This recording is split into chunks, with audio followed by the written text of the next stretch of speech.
salary of 15,000 to 20,000 per month. After this training, what Vagesh was telling me is that they would actually be gainfully employed with almost double what they would typically get. So my compliments to Vagesh, my compliments to Naveen, my compliments to the entire team of Alpla on doing this and becoming a role model for the rest of the industry. I think the most important aspect when it comes to industrialization in any state is firstly decentralization of the activity. While we have numerous industries interested in setting up factories, interested in setting up their new units around Hyderabad, in Sangareddy, in Medchal, in Rangareddy, I think it's equally important to have more and more industries come in the rural hinterland of Telangana.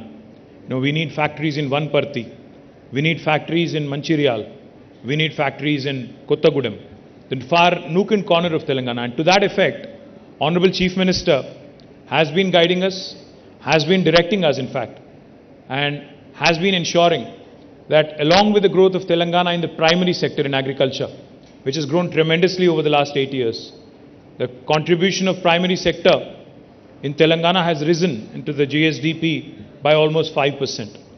వ్యవసాయం మన రాష్ట్రంలో కొత్త పుంతలు తొక్కుతూ వ్యవసాయ విస్తరణ ఏదైతే జరుగుతూ ఉందో, కొత్తగా మిషన్ కాకతీయ చెరువులు బ్రహ్మాండంగా చేసుకోవడం వల్ల, కాళేశ్వరం లాంటి ప్రాజెక్ట్స్ కట్టుకోవడం, పాలమూరు రంగారెడ్డి ఎత్తిపోతల పథకాన్ని కూడా వేగంగా పూర్తి చేసే ప్రయత్నం, సీతారామ లాంటి ఎత్తిపోతల పథకాలు, గతంలో పెండింగ్లో ఉన్న ప్రాజెక్టులన్నింటినీ కూడా రన్నింగ్ ప్రాజెక్టులుగా మార్చి వాటిని పూర్తి చేయడం వల్ల ఈరోజు తెలంగాణలో 5 రకాల విప్లవాలు మన కళ్ళ ముందే సాక్షాత్కరించబోతూ ఉన్నాయి.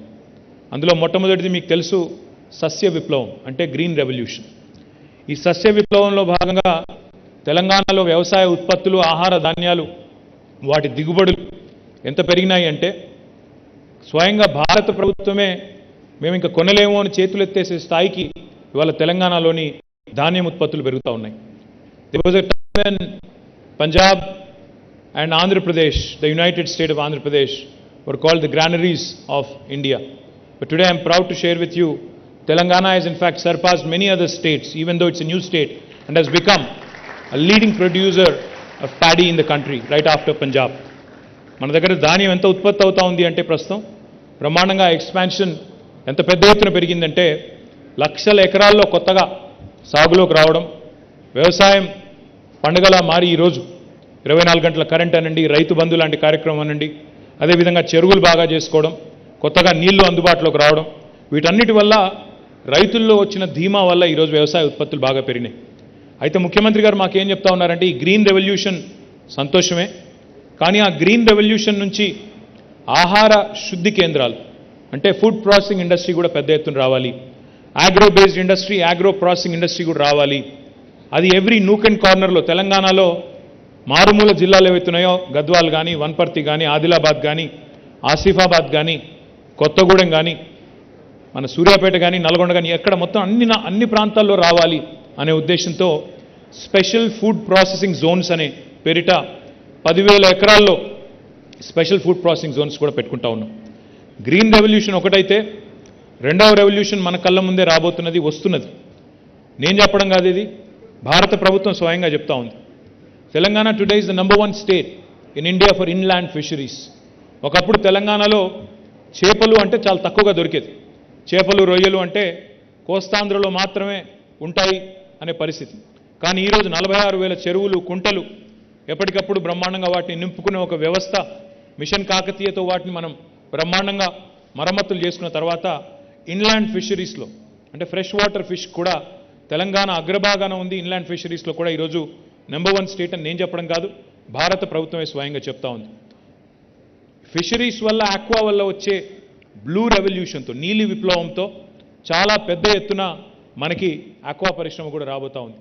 కొత్తగా మనం కట్టుకున్న రిజర్వాయర్, అది రాజరాజేశ్వర సాగర్ కావచ్చు, మల్లన్న సాగర్ కావచ్చు, కొండపోచమ్మ సాగర్ కావచ్చు, అక్కడ పాలమూరులో రాబోయే కరివెన, ఉద్దండాపూర్, ఏదుల, ఇంకా ఇతర నార్లాపూర్ లాంటి రిజర్వాయర్లు కావచ్చు.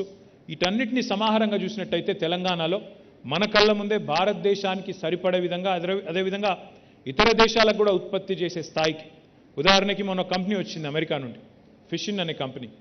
వారు వచ్చి 1000 కోట్ల పెట్టుబడితో ఇక్కడ తిలాపియా అనే చేపను వృద్ధిలోకి తీసుకొచ్చి దాని మొత్తం 100% ఎక్స్పోర్ట్ ఓరియంటెడ్గా అమెరికాకు తీసుకెళ్లాలనే ప్రయత్నం చేస్తూ ఉన్నారు.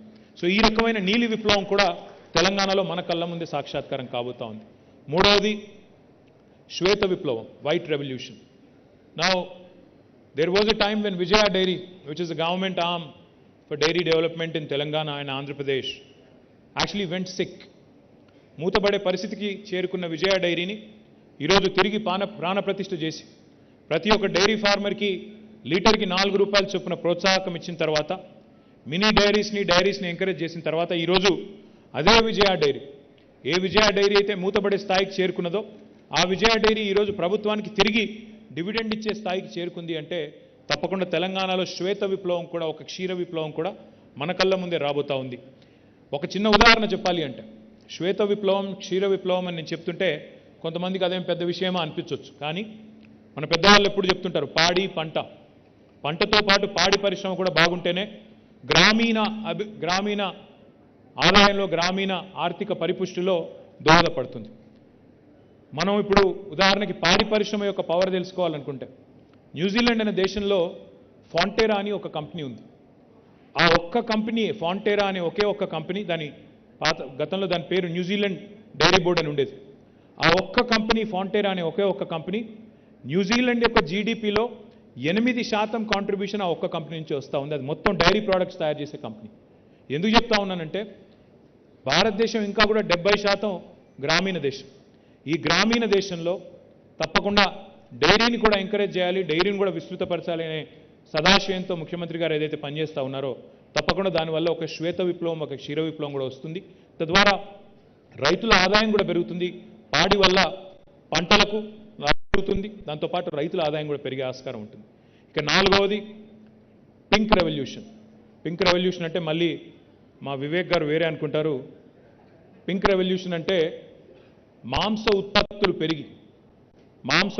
పెరిగి మీట్ ప్రాసెసింగ్ పెరిగి మరి ఇతర దేశాలకు కూడా ఎగుమతి చేసే స్థాయికి చేరుకోవడం పింక్ రెవల్యూషన్. ఇప్పుడు consumption of meat, consumption of all kinds of meat is typically associated with అఫ్లూయెన్స్.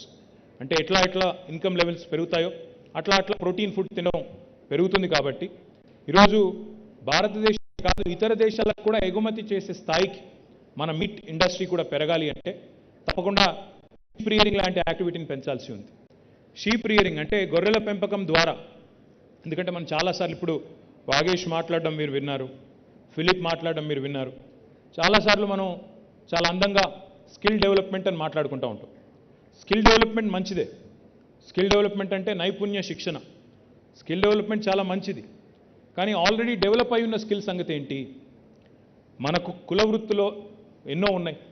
ఆ కుల వృత్తుల్లో వంశపారంపర్యంగా ఆ టాలెంట్ ఉన్న, ఆ నైపుణ్యం ఉన్న సోదరులు ఎవరైతే ఉన్నారో, రూరల్ ఏరియాస్లో ఎవరైతే ఉన్నారో వారికి కనుక కొద్దిగా ప్రోత్సాహం ఇచ్చినట్టయితే, కొద్దిగా ఊతం ఇచ్చినట్టయితే బాగుంటుందనే ఉద్దేశంతో ఈ రాష్ట్రంలోని యాదవ, కురుమా సోదరుల కోసం రాష్ట్ర ప్రభుత్వం ప్రవేశపెట్టిన మరి గొర్రెల పెంపకం కార్యక్రమం ఏదైతే ఉందో దానివల్ల పశు సంపద మన రాష్ట్రంలో ఇప్పటికే రెట్టింపు పైగా పెరిగింది. దానివల్ల ఏం జరుగుతుంది అంటే మాంస ఉత్పత్తికి, అది మన రాష్ట్రంలో కన్సంప్షన్ అయ్యే మాంసం కావచ్చు, లేదా ఇతర రాష్ట్రాల్లో, ఈ దేశంలోని ఇతర రాష్ట్రాల్లో కానీ, లేదా ఇతర దేశాల్లో కానీ మనం మీట్ ప్రాసెసింగ్ ఇండస్ట్రీని కూడా ప్రోత్సహించినట్టయితే ఒక పింక్ రెవల్యూషన్ దానివల్ల వస్తుందనేది మన ఆలోచన. దాంతోపాటు ఐదవది, ఇప్పుడు కొత్తగా మీరు చూస్తే ఈ మధ్యకాలంలో తెలంగాణలో నీళ్లు, తెలంగాణలో కరెంట్ ఇవన్నీ బాగా పెరిగిన తర్వాత వ్యవసాయ ఉత్పత్తులు పెరిగినాయి. ముఖ్యంగా మన రాష్ట్రంలో వరి వేయడం అనేది పరిపాటిగా ఉంటుంది. వరి విస్తృతంగా రైతులు పండిస్తారు. అయితే వరి నుంచి రైతుల్ని షిఫ్ట్ చేయాలి, ఇతర పంటల వైపు మళ్లించాలి అంటే అదొక పెద్ద సవాల్గా రాష్ట్ర ప్రభుత్వానికి కానీ ఇతర రాష్ట్రాల ప్రభుత్వాలకు కానీ మారిన పరిస్థితి వాస్తవం. మరి వారికి లాభసాటిగా ఉండే విధంగా మరొక ప్రత్యామ్నాయాన్ని చూపెట్టాల్సిన బాధ్యత ప్రభుత్వాల మీద ఉంటుంది. మరి ప్రభుత్వాల మీద ఉండే ఆ బాధ్యతలో భాగంగా భారతదేశం ఒకవైపు ఎడిబుల్ ఆయిల్స్ కూడా ఈరోజు దిగుమతి చేసుకుంటా ఉంది. మనం ఏదైతే వంటలో వాడే వంట నూనె ఉంటుందో ఆ నూనెను కూడా ఈరోజు ఇతర దేశాల నుంచి మనం దిగుమతి చేసుకుంటా ఉన్నాం. మలేషియా నుంచి, ఇండోనేషియా నుంచి, ఇతర దేశాల నుంచి ఎడిబుల్ ఆయిల్స్ అన్నీ కూడా మనం ఇంపోర్ట్ చేసుకుంటా ఉన్నాం. ఆ డిపెండెన్స్ పోవాలన్న ఉద్దేశంతో తెలంగాణ ప్రభుత్వం రాబోయే 5 ఏళ్లలో 20 లక్షల ఎకరాల్లో ఆయిల్ పామ్ అనే పంటను పండించాలనే లక్ష్యాన్ని పెట్టుకుంది. 20 లక్షల ఎకరాల్లో ఆయిల్ పామ్ అంటే తెలంగాణ విస్తీర్ణంలో దాదాపుగా మనం ఓవరాల్గా పంటల విస్తీర్ణంగా చూసుకున్నట్టయితే 15% పైగా మనం మరి ఇతర పంటల నుంచి ఆయిల్ పామ్ వైపు మళ్లించాలని ప్రయత్నం చేస్తూ ఉన్నాం. ఆయిల్ పామ్ని జనరల్గా ఇతర దేశాల్లో ఎల్లో రెవల్యూషన్ అంటారు. సో ఈ రకంగా ఇన్ని 5 revolutions, green, white, blue, pink and yellow, ఈ 5 రెవల్యూషన్స్ వల్ల, ఇదంతా ఎందుకు చెప్తా ఉన్నాను ఆల్ప్లా ఎంప్లాయీస్కి అని మీరు అనుకోవచ్చు. ఎందుకంటే మీరు తయారు చేసే ఉత్పత్తులకు అవన్నీ కూడా పర్ఫెక్ట్ వేదికలుగా మారబోతా ఉన్నాయి. అందుకే చెప్తా ఉన్నాను. Because you're a moulds company. మరి మౌల్డ్స్ తయారు చేసే కంపెనీకి కొనుగోలు చేసే శక్తి ఉండే మ్యానుఫ్యాక్చరర్స్ ఎవరైతే ఉంటారో ఆ మ్యానుఫ్యాక్చరింగ్ రంగం పెరిగితే తప్ప మనకి కస్టమర్ ఉండడు. కాబట్టి ఇవన్నింటికి తెలంగాణలోని 33 జిల్లాలు వేదికలు కావాలని మనస్ఫూర్తిగా మేమందరం కూడా కోరుకుంటా ఉన్నాం. I compliment Alpla because, as Vagish pointed out, as Philippe pointed out, they've already invested 600 plus crores in Telangana. And I'm delighted because Honorable Chief Minister keeps telling us, your existing investor is your biggest brand ambassador.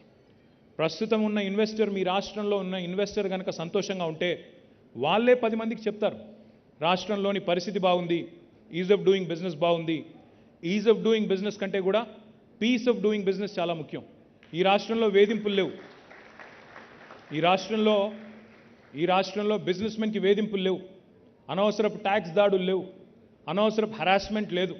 రాజకీయంగా మాతో ఉన్నా వేరే ఉన్నా ఎలాంటి ఇబ్బందులు ఇక్కడ లేవు. ఈ రాష్ట్రంలో ఎట్లాంటి వేధింపులు కానీ ఎట్లాంటి నాన్ సెన్స్ కానీ ఈ రాష్ట్రంలో లేదు. Pace of doing business is extremely important. Cost of doing business is equally important. Lowering the cost of doing business, ensuring that we continue to improve the quality of doing business. So ఈ 4 గీటురాలుగా పెట్టుకొని ease of doing business, pace of doing business, quality of doing business and cost of doing business, ఈ 4ంటిని గీటురాయిలుగా పెట్టుకొని కొత్త కొత్త పారిశ్రామిక వాడల్ని కూడా ఎంకరేజ్ చేస్తూ ఉన్నాం. అందులో భాగంగా ఈరోజు ఆల్ప్లా ఇచ్చిన ఎంకరేజ్మెంట్ ఏదైతే ఉందో, మొట్టమొదటిసారి ఇక్కడ ఆల్ప్లా పెట్టింది యునైటెడ్ ఆంధ్రప్రదేశ్ ఉన్నప్పుడే 2006లో. కానీ ఇప్పుడు దశలుగా విస్తరిస్తూ 600 కోట్ల పైచి ఇక్కడ పెట్టుబడులు పెట్టి ఈరోజు ప్రభుత్వ ఆలోచనకు అనుగుణంగా అప్రెంటిస్షిప్ లాంటి మోడల్ కూడా తీసుకొచ్చి, అందులో చాలా సంతోషం అనిపించింది వాగీష్ చెప్తుంటే, when you'd mention Vageesh that you working 24/7. Now this was a dream before 2014. 24 గంటలు 3 షిఫ్ట్లో పనిచేయడం అనేది ఒకప్పుడు పెద్ద కళ తెలంగాణ రాకముందు. ఎందుకంటే నాకు బాగా గుర్తుంది, నార్మల్ టైంలో జనరల్గా మా ప్రతిపక్ష పార్టీలు ధర్నాలు చేస్తాయి ఏదైనా ప్రజా సమస్య ఉంటే ఇందిరా పార్క్ దగ్గర. కానీ 2014 ముందు ఈ రాష్ట్రంలో పరిస్థితులు ఏంటి? పారిశ్రామికవేత్తలు కూడా ఇందిరా పార్క్ దగ్గర ధర్నా చేశారు. కరెంట్ ఇవ్వండి, 3 షిఫ్ట్లు నడుపుకుంటాం, కావాలంటే రేట్ ఎక్కువ పెట్టండి, కానీ కరెంట్ ఇవ్వండి అని ధర్నాలు చేసే దుస్థితి. ఈరోజు సంతోషం ఎక్కడ అనిపించింది అంటే, వాగీష్ దీక్షిత్ గారు చెప్తుంటే 3 షిఫ్ట్లో నడుస్తూ ఉంది పరిశ్రమ. అందులో రాత్రిపూట కూడా అమ్మాయిలు పనిచేస్తూ ఉన్నారు, ఇంజనీర్లు పనిచేస్తూ ఉన్నారు. వారిని ఇక్కడి నుంచి నేరుగా ఇంటి దగ్గర దిగబెడుతున్నాం, ఇంటి దగ్గర ఎక్కించుకొని మళ్ళీ ఇక్కడ తీసుకొస్తున్నామని చెప్పినప్పుడు చాలా సంతోషం అనిపించింది. Thank you Vageesh, thank you. It goes a long way. It's a great message. See, people talk about women empowerment, people talk about a lot of things, but to actually preach is easy, practicing it is very, very difficult. I compliment Vagish and the entire team of Alpla on making this happen, and I hope you become a role model for the rest of the industry as well, because Telangana is a peaceful state. Telangana is a state where everybody is at peace, and Telangana is one state which encourages more and more such innovation. All in all, నేను మీ అందరికి కూడా చేసే విజ్ఞప్తి ఏమంటే, ఉపాధి కల్పనకి పెద్దపీట వేస్తూ మన రాష్ట్ర ప్రభుత్వం టీఎస్ఐ పాస్ లాంటి విధానాలు ఏవైతే తీసుకొచ్చిందో వాటి వల్ల, అదేవిధంగా రాష్ట్రంలో ఉండే able leadership and stable governance వల్ల తెలంగాణ ఈరోజు పారిశ్రామిక రంగంలో భారతదేశ సగటు కంటే, జాతీయ సగటు కంటే చాలా ఉన్నతమైన ఉచ్చమైన స్థాయిలో ఉంది. అందుకే ఈరోజు మ్యానుఫ్యాక్చరింగ్ సెక్టర్లో కానీ, సర్వీసెస్ సెక్టర్లో కానీ, అన్ని రంగాల్లో కూడా ఈరోజు తెలంగాణ ముందుకు పోతూ ఉంది. అదృష్టం ఏమంటే మనకి ఇక్కడ లైఫ్ సైన్సెస్ సెక్టర్ కూడా మరి చాలా బాగా ముందుకు పోతూ ఉంది. వ్యాక్సిన్స్ కానీ, ఫార్మస్యూటికల్స్ కానీ, కెమికల్స్ కానీ, ఇంకా కొత్తగా వ్యాక్సిన్ రంగంలో ఈ మధ్యనే మనం పటాన్చెరులోనే పెట్టుకున్న మెడికల్ డివైజెస్ పార్క్ కూడా 50 పైగా ఫ్యాక్టరీలు వచ్చినాయి. అక్కడ కూడా పెద్ద ఎత్తున పటాన్చెరులోని స్థానికులకి, తెలంగాణ పిల్లలకి ఉపాధి అవకాశాలు వస్తూ ఉన్నాయి. మొన్న ఒకరోజు నేను వచ్చి దాదాపు 7 పరిశ్రమలు ఒకటే రోజు ప్రారంభించాను. మళ్ళీ తర్వాత ఒకరోజు వచ్చి ఇక్కడే మెడికల్ డివైజెస్ పార్క్లో ఆసియా ఖండంలోనే అతిపెద్దదైన స్టెంట్ మ్యానుఫ్యాక్చరింగ్ యూనిట్ కూడా ప్రారంభించాం. తొందరలోనే ఇప్పుడే మీ ఎమ్మెల్యే గారు చెప్పినట్టు ఇక్కడే శివానగర్లో ఎల్ఈడి పార్కు కూడా భూమి పూజ చేసి అందులో కూడా కాలుష్య రహిత పరిశ్రమలని ప్రోత్సహించబోతా ఉన్నాం.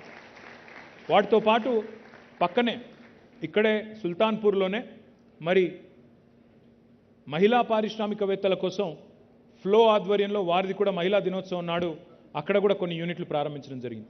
అంటే ఈ రకంగా తెలంగాణ ఒక ఇంక్లూజివ్ అప్రోచ్తో సమ్మిళిత అభివృద్ధి జరగాలన్న ఉద్దేశంతో మహిళా పారిశ్రామికవేత్తలు కానీ ఇతర పారిశ్రామికవేత్తలు కానీ పరిశ్రమను ఒకవైపు విస్తరిస్తూనే వికేంద్రీకరిస్తూనే మరొక వైపు మరి అన్ని రంగాల్లోని పరిశ్రమలకు కూడా పెద్దపీట వేస్తూ దిగుమతులకి చరమగీతం పాడే విధంగా ఇంపోర్ట్ డిపెండెన్స్ తగ్గించే విధంగా గౌరవ భారత ప్రభుత్వం ఏదైతే చెప్తా ఉందో ఆత్మనిర్భర్ భారత్ అని, సెల్ఫ్ రిలయంట్ ఇండియా అని, దానికి అనుగుణంగా తెలంగాణ మరి ఒక మ్యానుఫ్యాక్చరింగ్ బేస్ కావాలి అనే ఉద్దేశంతో చాలా తీవ్రంగా శ్రమిస్తూ ముందుకు పోతా ఉన్నాం. మరి ఆ క్రమంలో ఆల్ప్లా ఈరోజు తీసుకున్న నిర్ణయాన్ని స్వాగతిస్తూ మరి ఇక్కడికి వచ్చిన ఆల్ప్లా కుటుంబ సభ్యులందరికీ కూడా ధన్యవాదాలు తెలియజేస్తూ I only have one request for her excellency the ambassador.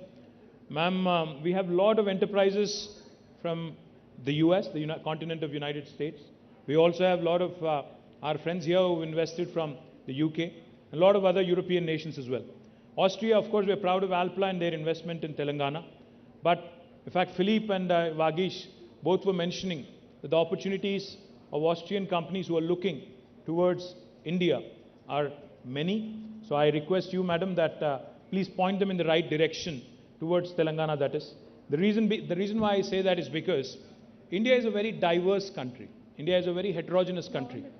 When an Austrian entity chooses to invest in India, their impression about India will completely depend on the gateway they choose to enter India through.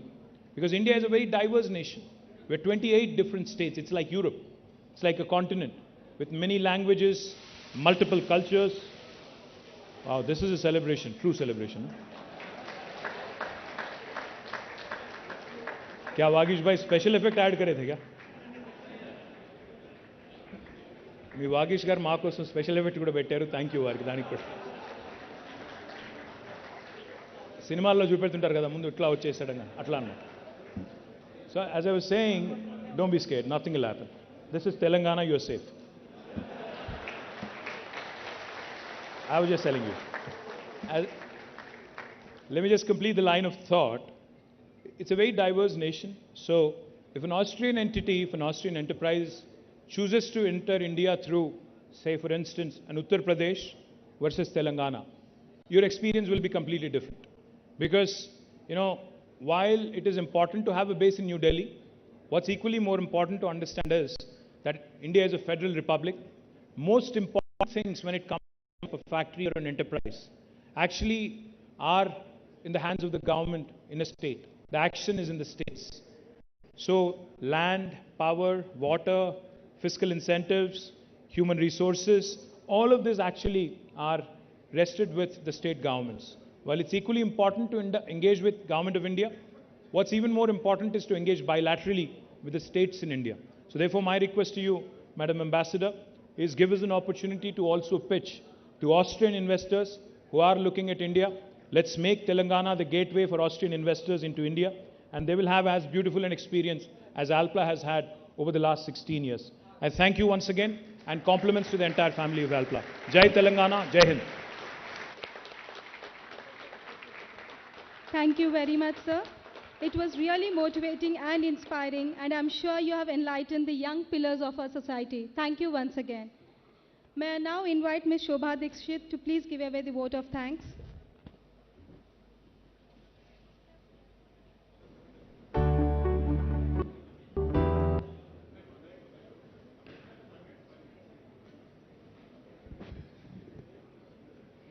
Very good morning to all of you. Honorable Minister for IT, Industries, Municipal Administration, Urban Development, Shri KTR Ramarao garu.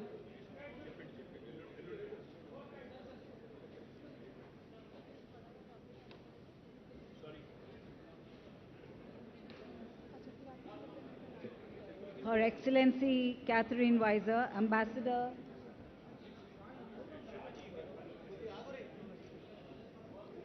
would request Ambassador all of of you to please Republic get of off the India. stage, Can you please just be wait for the- seated? yeah, Can I just wait request for the vote everyone of to be thanks. please seated? Thank you. Her Excellency Ms. Katharina Weiser, Ambassador of Republic to Austria for India, Honorable Member of Legislative Assembly Shri Mahipal Reddy Garu, Commissioner for Technical and Collegiate Education, Government of Telangana Shri Naveen Mittal Garu, Alpla Global's CEO, our very own Philip Lehner, Shri Narasimha Reddy, MD of TSIIC, distinguished guests, members of the press, ladies and gentlemen, I would like to thank all of you for being here today. Thank you so much for gracing our occasion. We are blessed and thank God for the progress and the opportunity to provide employment and livelihoods to many individuals through this leadership in technology. Her Excellency Catherine Weiser highlighted the Austria cooperation and the gender topics, and we truly take that forward in the coming days. Mahipal Garu, you are the local Pasha Mailaram representative, and we are together with you in all the development plans that you have for Pasha Mailaram. We do many community activities here, and we are happy to be with you. Philip, your vision for India, growth in innovation, technology and volumes, affordable and sustainable plastic packaging is something we are living every day.